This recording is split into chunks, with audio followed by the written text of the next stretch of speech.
ಬೊಂಬೆ ಹೇಳುತ್ತೈತೆ ಮತ್ತೆ ಹೇಳುತ್ತೈತೆ ನೀನೇ ರಾಜಕುಮಾರ.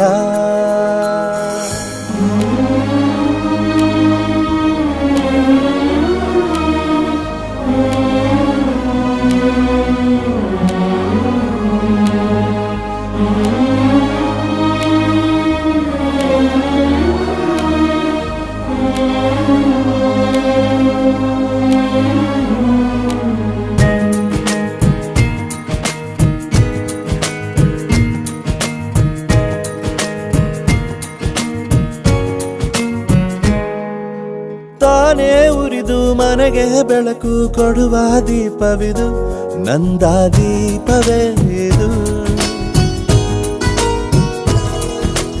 ಆಡಿಸುವ ತನ ಕರುಣೆಯ ಮೇಲೆ ನಮ್ಮ ಪಾತ್ರವು, ಸಮಯದ ಸೂತ್ರವ